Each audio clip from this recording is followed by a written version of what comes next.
같이 상고할 말씀 고린도전서 1장 10절과 11절의 말씀 보십니다.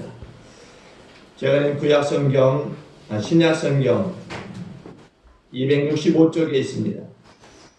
고린도전서 1장 10절과 11절, 신약성경 265쪽입니다. 함께 한 목소리로 2장 10절과 11절 봉독하도록 하시겠습니다. 함께 하십니다. 시작. 오직 하나님이 성령으로 이것을 우리에게 보이셨으니 성령은 모든 것, 곧 하나님의 깊은 것까지도 통달하시느니라. 사람의 일을 사람의 속에 있는 영 외에 누가 알리요? 이와 같이 하나님의 일도 하나님의 영 외에는 아무도 알지 못하느니라. 아멘. 한번 인사합니다. 인사하실 때 하나님의 뜻을 깨닫는 성도가 됩시다 라고 인사합시다. 하나님의 뜻을 깨닫는 성도가 됩시다. 남북전쟁 때 링컨에 대한 이야기입니다. 전쟁이 예상 밖으로 길어지면서 희생자가 많이 나오니까 링컨의 마음이 아팠어요. 하루에도 수많은 사람들이 죽어가는 그런 모습을 보면서 링컨은 집무실에서 나오지 않냐고 하나님께 두세 시간씩 기도했습니다. 대통령이 열심히 간절히 기도하니까 장관들이 그 모습을 보면서 그들도 집무실 밖에서 기도했습니다. 대통령이 기도를 마치고 집무실 밖으로 나오자 장관들이 송구한 마음으로 대통령에게 말했어요. 대통령 각하, 우리도 밖에서 기도했습니다. 하나님 우리 편이 되게 해달라고 열심히 간절히 기도했습니다. 그러자 대통령이 깜짝 놀랐어요. 하나님이 우리 편이 되게 해달라고 기도하셨습니까? 나는 지금 내가 하나님의 편에 섰는지 하나님의 뜻을 따르고 있는지 그것이 걱정입니다. 하나님이 우리 편이 되어달라고 기도하지 마시고 우리가 하나님의 편에 서서 하나님의 뜻을 이루게 해달라고 기도합시다 라고 말했다는 거죠. 여러분, 우리가 하나님의 편에 서서 하나님의 뜻을 이루게 해달라고 우리도 함께 기도해야 될 줄로 믿습니다. 예수를 믿는 사람들이 제일 중요하게 여겨야 될 것은 다른 게 아니라 하나님의 뜻이라는 거예요. 기도를 해도 하나님의 뜻이 무엇인지 알려고 해야 한다는 거죠. 성경을 읽으면서도 하나님의 뜻이 무엇인지 알려고 기도해야 한다는 거예요. 설교를 들어도 하나님의 뜻이 무엇인지 알려고 들어야 한다는 거죠. 우리가 환경을 보면서 상황을 보면서 하나님의 뜻이 무엇인지 찾으려고 해야 한다는 거예요.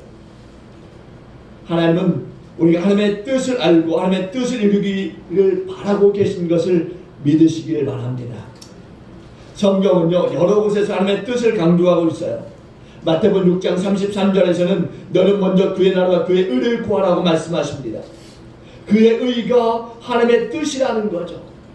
로마서 12장 2절에서는 너희는 이 세대를 본받지 말고 오직 마음을 새롭게 함으로 변화를 받아 하나님의 선하시고 기뻐하시고 온전하신 뜻이 무엇인지 분별하도록 하라 이렇게 말씀하십니다.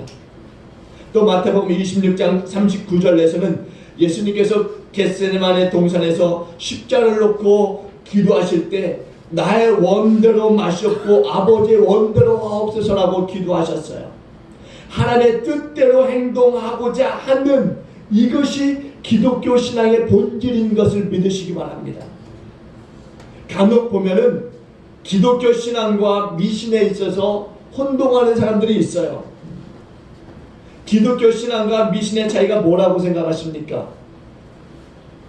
기독교 신앙은 내가 하나님의 뜻을 이루는 것이고 미신은 나의 뜻을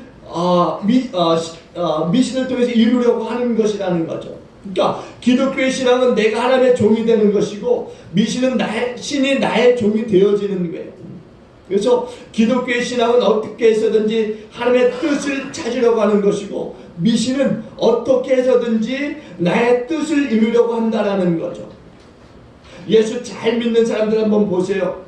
한결같이 뭐라고 기도하느냐? 바로 주님의 뜻대로 하십시오. 주님의 뜻대로 살겠습니다. 그런 찬송 있지 않습니까? 주님 뜻대로 살기로 했네. 주님 뜻대로 살기로 했네. 여러분, 주님을 잘 믿는 사람들의 기도를 이렇다라는 거죠. 그러나 미신을 잘 섬기는 사람들은 비나이다 비나이다 신령 있게 비나이다 이렇게 기도한다는 거죠. 무엇을 놓고 기도하느냐? 나의 뜻을 놓고 나의 뜻이 이루어지기를 기도한다는 거죠. 우리는 알아야 돼요. 겉으로는 기독교 신앙을 말하고 있지만 속으로는 미신을 섬기는 자세라고 한다면 안 된다는 거죠. 기도하는 것이 만날 달라고 하는 기도만 해서는 곤란하다라는 거예요. 물론 성경에도 구하라고 하셨으니까 우리는 구해야 합니다. 그러면 좋은 것으로 주신다고 약속하셨으니까 구해야 합니다. 내 이름으로 구하면 무엇이든지 시행하시겠다라고 말씀하셨어요. 그러므로 우리는 기도해야 합니다. 기도할 때 우리는 또 하나님께로부터 받습니다. 그런데 이런 기도만 해서는 안 된다라는 거죠. 하나님의 뜻을 구하는 기도를 해야 될 줄로 믿습니다. 하나님의 뜻을 이루는 기도를 해야 될 줄로 믿습니다. 나중에는 우리 모두가 하나님의 뜻대로 사는 삶을 살아가야 될 줄로 믿습니다. 우리가 자녀를 키우다 보면은 자녀들이 어릴 때에는 부모에게 달라고만 합니다. 구하기만 하는 거예요. 그러나 장성한 후에는 바로 부모님을 기쁘시게 하는 자녀들이 되어진다는 거죠. 부모님을 위해서 기쁜 일들을 하게 된다라는 거예요. 부모님이 원하시는 일들을 자녀들이 한다라는 거죠. 그것이 효도예요. 신앙이 초보적일 때에는 달라는 기도를 하게 되어 있어요. 그러나 신앙이 성숙하게 되어지면 어떻게 하느냐? 하나님의 뜻을 알려고 한다라는 거죠. 신앙이 성숙하게 되면 내가 하나님의 뜻을 이루고자 한다라는 거예요. 우리는 기억해야 합니다. 신앙생활의 본질이라고 하는 것은 하나님의 뜻을 구하는 것이고 하나님의 뜻을 이루는 것인 줄로 믿습니다. 여러분, 하나님의 뜻을 어떻게 할 수 있습니까? 하나님의 뜻을 어떻게 깨달을 수가 있을까요? 오늘 우리가 성경을 보면 그 말씀에 대해서 정확하게 짚어주고 있어요. 10절 봅니다. 오늘 본문 말씀 10절 다 같이 봅니다. 10절 다 같이 보십니다. 시작. 오직 하나님의 성령으로 이것을 우리에게 보이셨으니 성령은 모든 것 곧 하나님의 깊은 것까지도 통달하시느니라. 아멘. 하나님의 뜻을 어떻게 깨닫느냐? 성령으로 깨닫는 줄로 믿습니다. 하나님의 뜻은 내 생각으로가 아니라는 거예요. 하나님의 뜻은 어떤 훈련을 통해서가 아니라는 거죠. 하나님의 뜻은 배워서가 아니라는 거예요. 하나님의 뜻은 성령을 통해서만 깨닫게 되는 줄로 믿습니다. 그러면서 11절에서는 이렇게 부연 설명을 하고 있어요. 11절 봅니다. 시작. 사람의 일을 사람의 속에 있는 영 외에 누가 알리요? 이와 같이 하나님의 일도 하나님의 영 외에는 아무도 알지 못하느니라. 아멘. 여러분, 여러분의 마음에 있는 생각을 누가 알 수 있을까요? 여러분 자신 외에는 알 수 없는 거죠. 여러분이 말해주지 않으면은 여러분의 속에 있는 것은 누구도 알 수 없어요. 10길 물속을 알아도 한 길 사람 속은 모른다라고 하지 않습니까? 마찬가지예요. 우리가 하나님의 뜻을 알고자 하면은 하나님이 말씀해 주셔야 되는 거예요. 하나님은요, 성령을 통해서 하나님의 뜻을 우리에게 깨닫게 해주시는 줄로 믿습니다. 여러분, 하나님은 성령을 통해서 하나님의 뜻을 우리에게 깨닫게 해주세요. 내가 말을 해서 다른 사람이 나의 속마음을 알 수 있듯이 하나님이 성령을 통해서 주님의 뜻과 주님의 그 생각을 우리에게 알려주시고 깨닫게 해주시는 것을 믿으시기 바랍니다. 여러분, 성령을 통해서 주님의 뜻을 깨닫게 된다면 우리가 어떻게 해야 될까?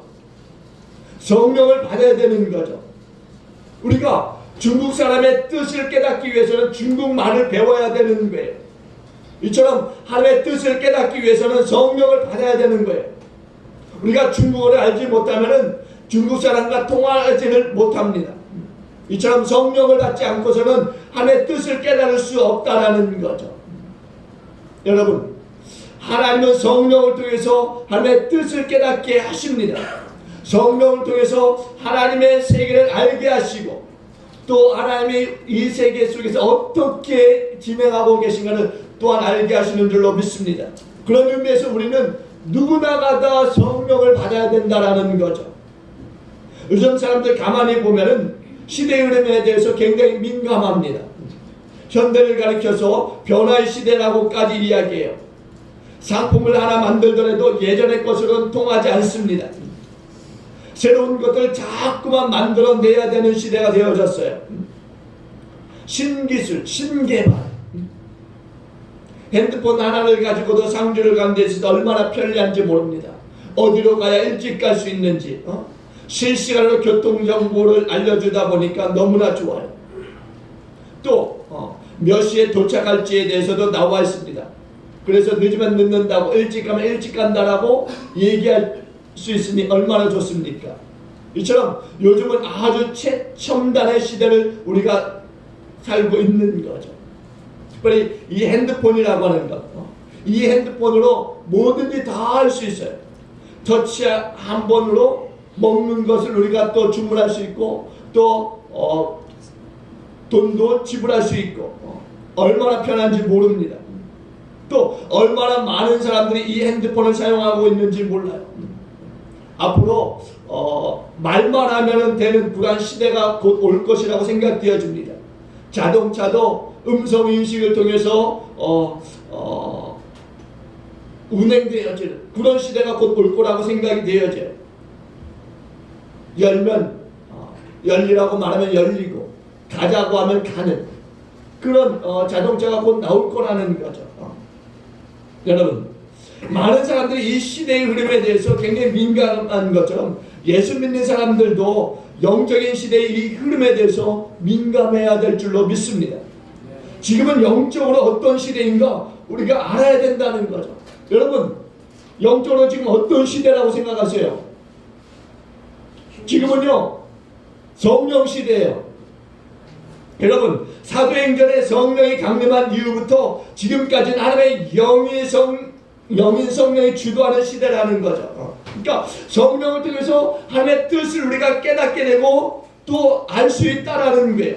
성령을 통해서 하나님의 뜻을 깨닫는 시대에 우리가 살고 있는 거예요. 그러니까 우리가 성령을 받아야 된다라는 거죠. 성도들은요, 영적인 이 흐름에 대해서 민감하고, 그래서 성령을 받고 하나님의 뜻을 깨닫는 그런 시대 속에서 우리가 주도적으로 신앙생활을 해야 될 줄로 믿습니다.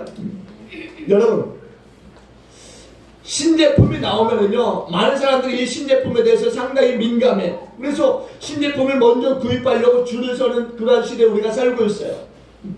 왜?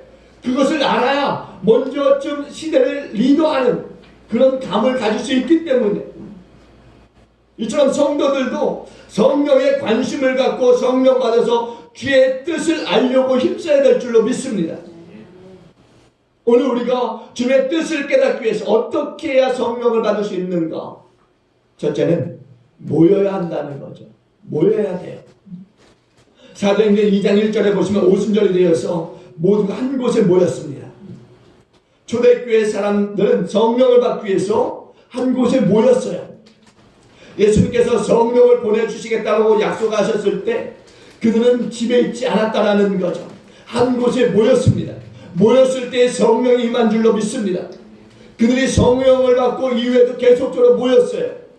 사도행전 2장으로 넘어가면 날마다 모였다라고 했습니다. 하나님은 모이는 사람에게 역사하시는 줄로 믿습니다. 우리가 성령을 받기 위하여서 모일 때 하나님이 역사하시는 줄로 믿습니다. 부흥하는 교회의 특징은 다른 게 아니에요. 모이는 교회, 모이는 것. 하나님이 역사하시는 교회는 열심히 모인다는 거죠. 무슨 모임이 있든 열심히 모이는 거예요. 우리 교회도 올해에는 열심히 모이는 역사가 있기를 주의 이름으로 축원드립니다. 여러분, 열심히 모이면 하나님이 우리 가운데 부흥을 주실 줄로 믿습니다. 찬양을 한다고 하면 찬양의 그 시간에 모이십시오. 기도한다고 하면 기도하는 그 시간에 모이십시오. 봉사한다고 하면 그 시간에 봉사할 수 있도록 모이십시오.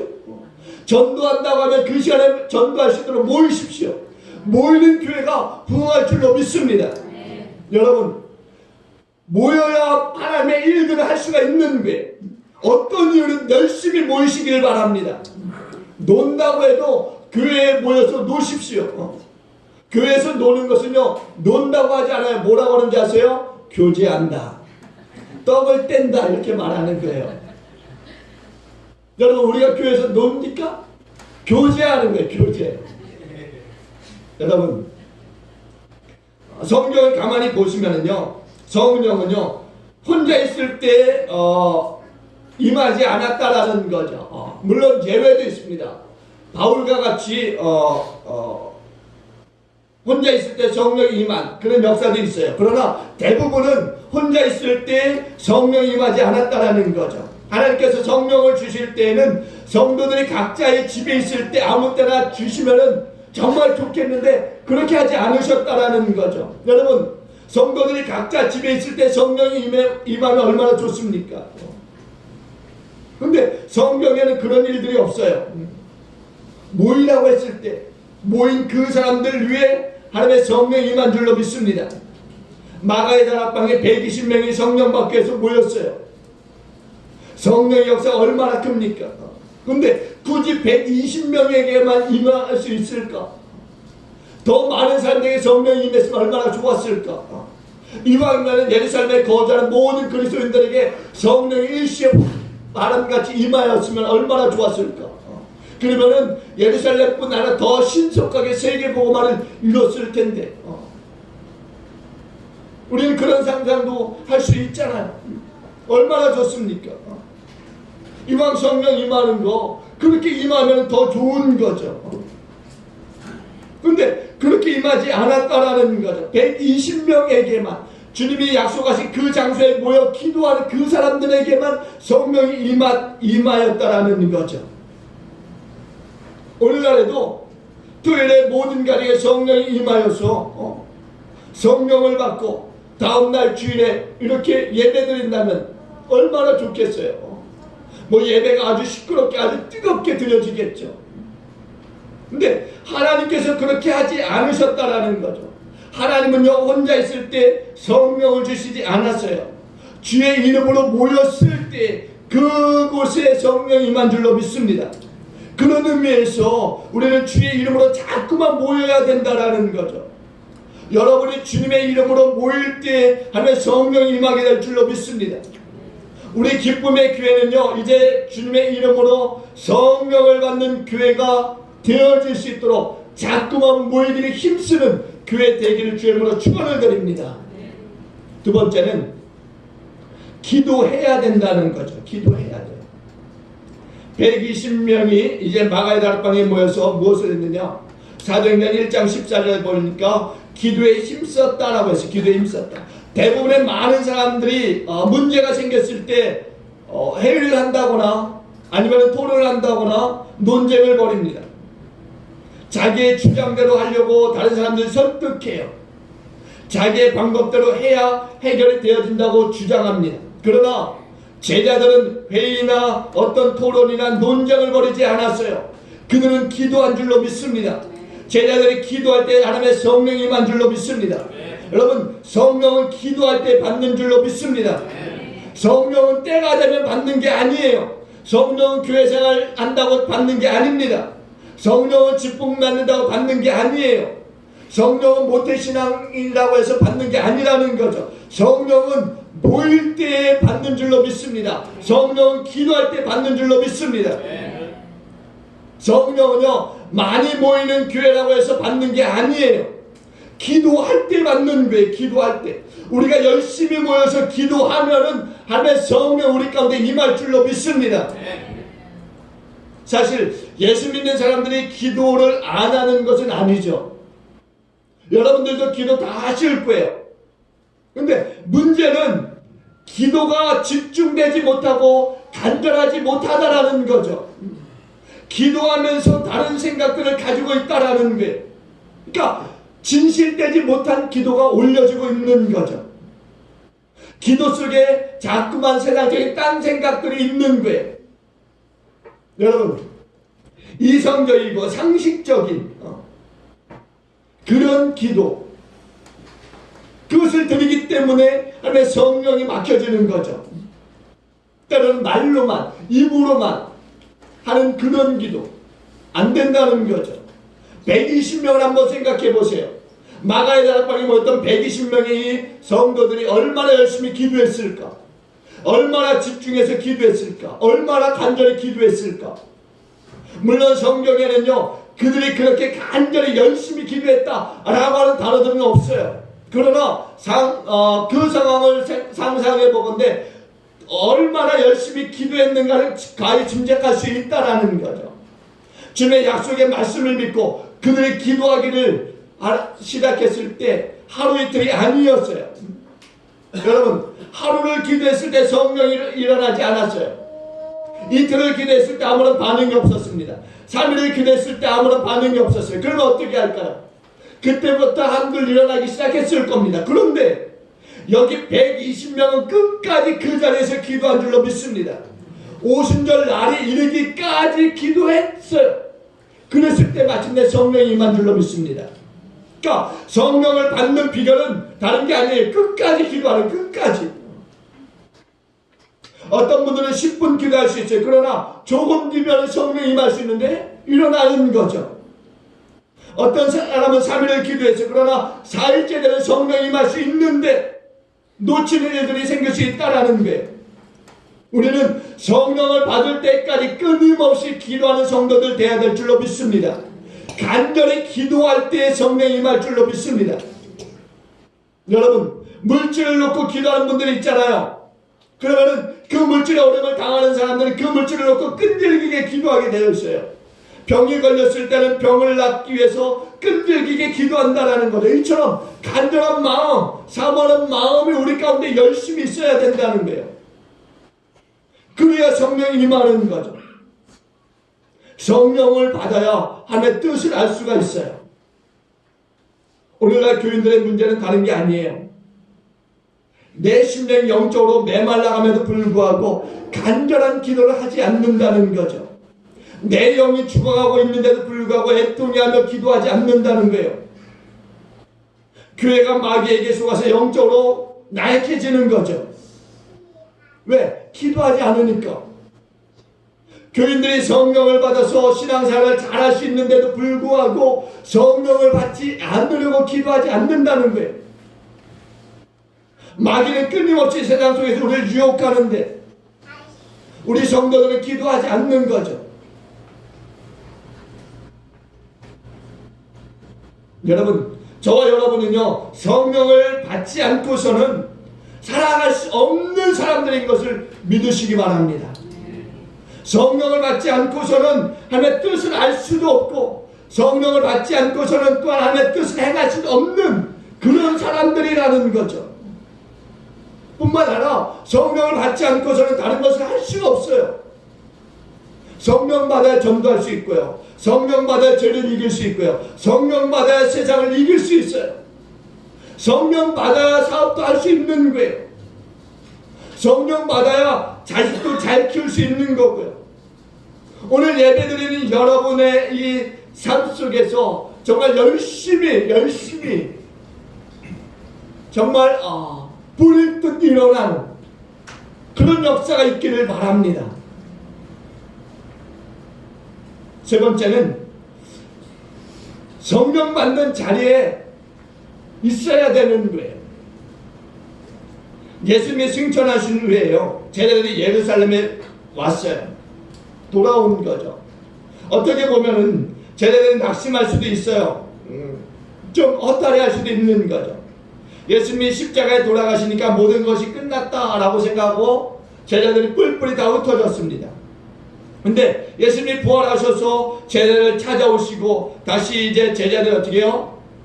한 자리에 모이기 시작했어요. 한번 생각해 보세요. 제자들하고 3년 동안 생활하시다가 예수님이 돌아가시고 제자들이 굉장히 실망했을 거예요. 낙심하니까 어떻게 했습니까? 다시 예수님이 부활하셔서 그들 가운데 찾아오셨어요. 그리고 40일 동안 같이 또 이 땅에서 하나님의 나라를 또 선포하시고 또 그들로 하여금 하나님의 나라에 대해서 또 들을 수 있게 하셨어요. 근데 여러분, 저도 필리핀에서 선교사로 있을 때 많은 단기팀들이 있었습니다. 근데 단기팀들이 그렇게 일주일 동안 사역하고 돌아가고 나면은 굉장히 허탈했어요. 시끌벅적해 하다가 갑자기 다 떠나고 나면은 마음이 허전한 거죠. 아마 제자들도 그런 마음들이었을 거라고 생각되어집니다. 굉장히 허전하고 또한 뭔가 좀 실망한 그런 마음들이 있었을 거예요. 그런데도 제자들은 예수님의 이 말씀을 받고서 다락방에 모였다라는 거예요. 가룟 유다를 제외한 11명의 제자들이 모였어요. 예수님을 사랑해서 무덤까지 쫓아갔던 여인들도 모였고 또 그 부활의 현장을 목격했던 여인들도 모였어요. 여러분, 하나님께서 성령을 주시기 위해서 부르시는 이 자리가 있다는 것을 기억하시고 그 자리에 날마다 함께 하시는 저와 여러분이 되길 주님으로 축원드립니다.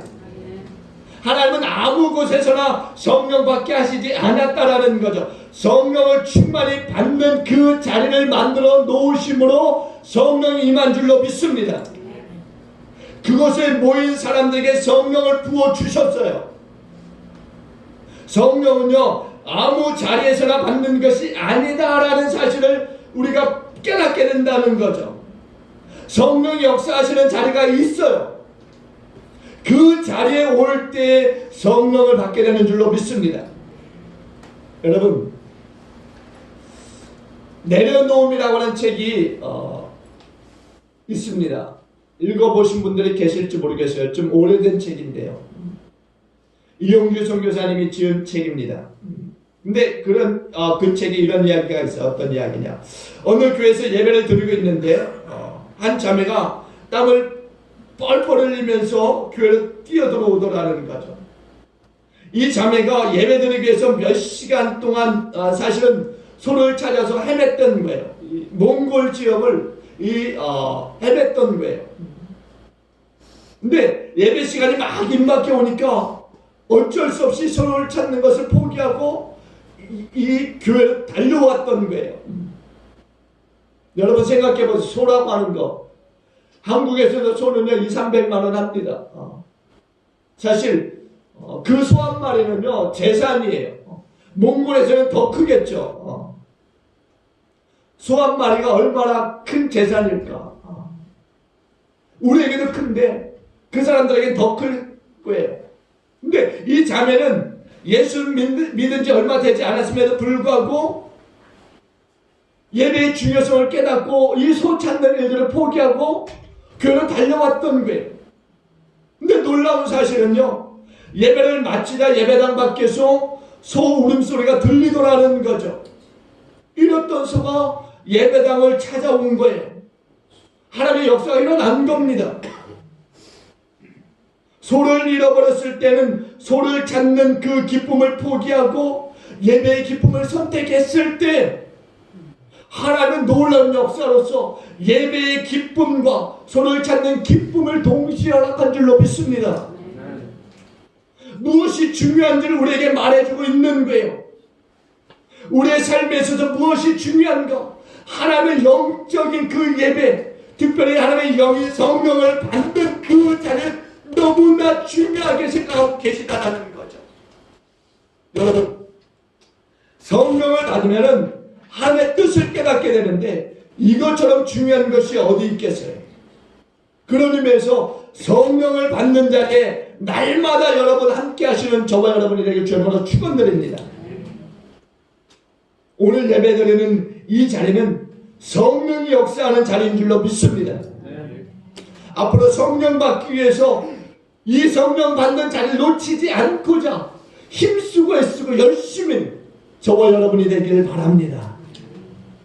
성령을 받는 자리는 무슨 일이 있어도 어떤 일이 있어도 놓쳐서는 안 되는 거예요. 다른 것을 놓칠 수 있습니다. 돈을 버는 일에 대해서 잠시 놓칠 수 있어요. 내 이름을 내는 것에 대해서 잠시 놓칠 수 있습니다. 그러나 성령 받는 일에는 놓치지 말기를 주님으로 축원드립니다. 그 자리에는 반드시 여러분이 있어야 될 줄로 믿습니다. 여러분, 하나님이 우리에게 은혜 받을 수 있는 기회들을 주셨어요. 주일마다 은혜 받는 자리를 만들어 주셨고 주중에도 은혜 받는 자리를 만들어 주셨습니다. 우리는 무슨 일이 있어도 그 은혜 받는 자리에 있어야 될 줄로 믿습니다. 그러면 반드시 하나님이 역사하실 거예요. 우리가 열심히 모이면은 하나님의 성령이 우리 가운데 임하고 또한 성령의 역사가 우리 가운데 나타나게 될 줄로 믿습니다.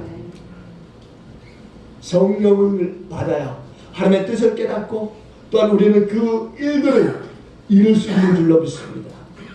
여러분, 하나님의 일을 하는 것은 하나님의 성령을 통해서만 할 수 있는 거예요. 특별히 올 한 해 여러분들이 하나님의 뜻을 깨닫기 위해서 성령을 받기를 힘쓰고 애쓰시고 또 성령 받아서 하나님의 뜻을 온전히 이 땅 가운데서 펼쳐가는 데 쓰임받는 저와 여러분 모두가 되어주시기를 주님으로 간절히 축원해 드리겠습니다. 기도합니다.